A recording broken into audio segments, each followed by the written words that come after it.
Hello, this is Brian. Today is Sunday, July 25th, 2021. I'm in the Sequoia National Forest, Breckenridge Mtn, in Kern County, east of Bakersfield. And I want to present a Spotlight on Trees video today. I'm just off of Forest Service Route 28S07. And I'm coming down from the Breckenridge Mountain summit area, which is about a third of a mile up. And on today's edition of Spotlight on Trees, I want to focus on the Sierra or California White Fir, Abies concolor variety lowiana. Abies concolor variety lowiana is the common tree growing from this area up the Sierra Nevada crest.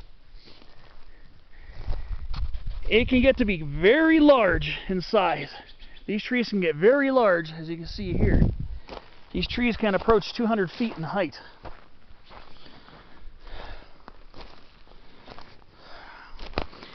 Now, some of you might have seen my spotlight video on the other white fir, Abies concolor variety concolor, that I recorded in the San Bernardino mountains and further down in Southern California.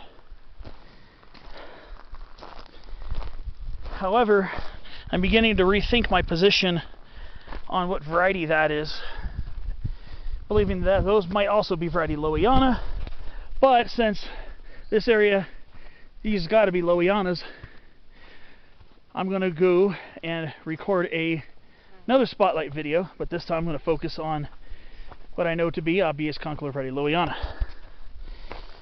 So,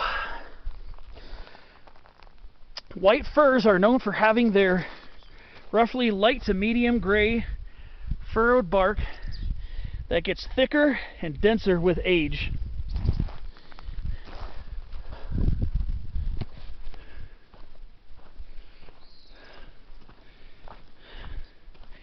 Young white fir bark is often very smooth and pocked with resin blisters. So here's a younger trunk of a baby white fir. This is what it's just starting to fissure, turn into furrows. But it's usually light gray and it's got a bumpy texture. Those bumpy textures, those are resin blisters. If you pop one, if you can, I don't know, it can be pretty hard, but they got little bits of resin inside of them. And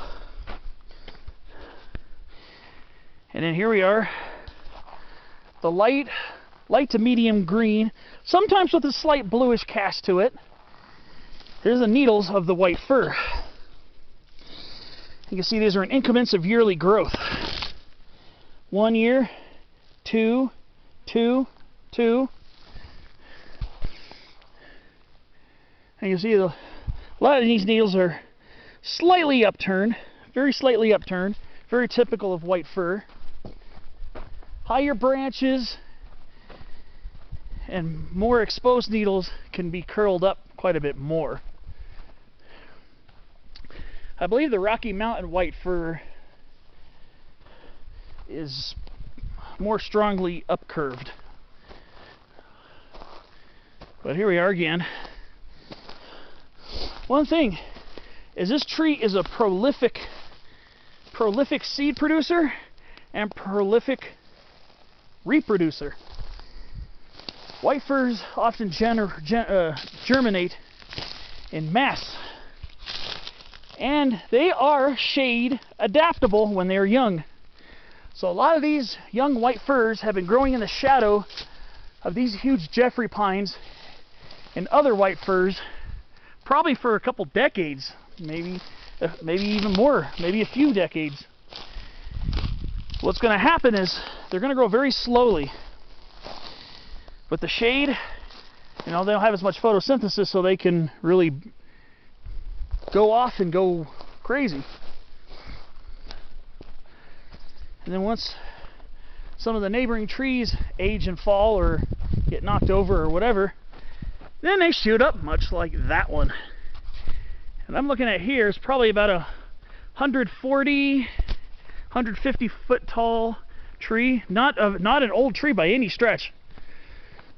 So as we get closer to the Sierra Nevada, the white fir trees get much larger than they do in Southern California. And anyways, if we're still subscribing to the belief that white fir is separated into variety lowiana and variety concolor, instead of just being one species, if we're going to try to keep the two varieties going like we've been, the lowiana usually gets a bit taller than the Rocky Mountain variety. So here going up towards the Sierras, these trees can be very vigorous, widespread branches, nice tiered layers. And even though being a tree lover myself, I don't like the idea of cutting down trees for Christmas trees. But they do have, when they're young, that very characteristic Christmas tree shape. Let's go see if I can find some older bark here. From a much older tree. So you can see how much more thickly furrowed it is on older trees. There are a few old trees, a few fairly old trees around here. I don't think anything seriously seriously old growth, but you see here, look how thickly furrowed this older bark is.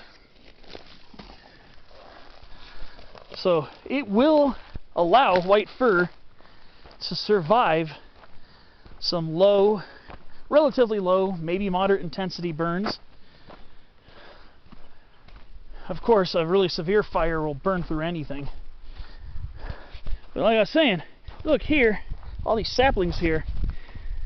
This tree produces a prodigious amount of offspring. And you see this area has had a dieback. I think this area has been through a bark beetle infestation in the last decade. So even the white firs are somewhat susceptible to getting their own bark beetles, and then you get dead snags like that. And dead snags often provide habitat for a lot of wild animals and a good pecking trunk for acorn woodpeckers, even though they'll be happy to peck a live tree as well. But so we're going to talk about the cones. You're not going to be able to pick up cones off the ground, except on very rare occasions when they're not ripe and they're knocked down by a squirrel or a bird in the tree. Because the cones are usually in the top third of the crown of the tree. I'm trying to see if I can see some cone development. I know I've seen some cone development here. You won't be able to see it very well on camera, but on the top you can see some round egg-shaped cones that are developing, that are ripening this fall. And what happens is the cones don't just fall to the ground like on pines. And firs are a member of the Pinaceae, the pine family, but their cones disintegrate after they open. So they open, the cone scales start falling off of the axis, and then what's left is just a spike. That was the middle part that held the bracts together previously. And their seeds are kind of small and winged, allowing for fairly decent wind dispersal.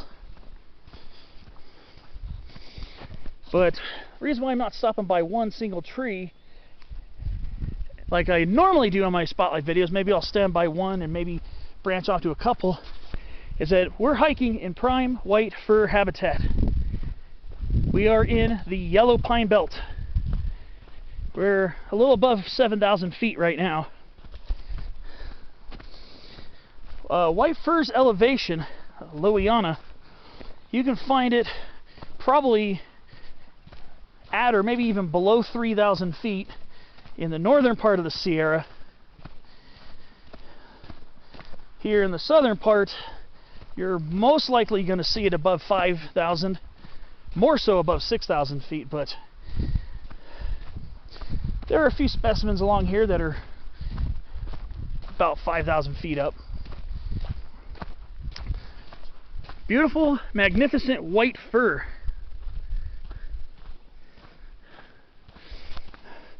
Now, white firs tend to be a little more drought tolerant than a lot of other firs, so they can handle long periods without precipitation. And this area, whereas the rain here is probably significantly more than the mountains near LA and San Bernardino, these trees still have to put up with long periods without rain. So they do have some drought hardiness.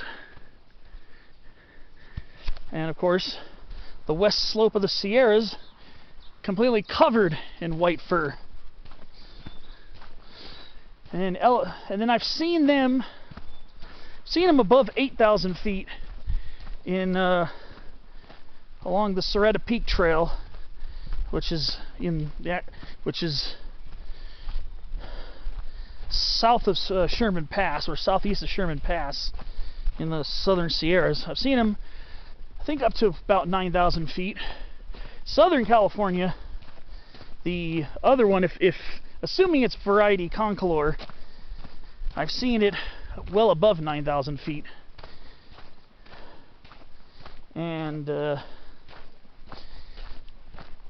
not sure if variety lowiana grows up that high, because you're going further north, tree line gets lower, and eventually white fir, you got to go a little further north. You got to go over towards the higher parts of the Greenhorn Mountains, which is the next mountain range to the north of us.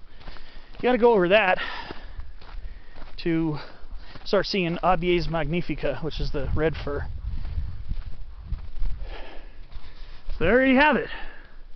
Abies concolor variety lowiana, the Sierra or California white fir.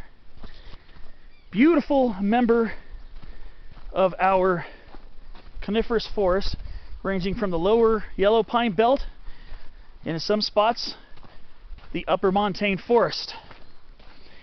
So this was Spotlight on Trees with Brian. I hope you enjoyed it and found this informative and a good way to help identify and appreciate our local plants.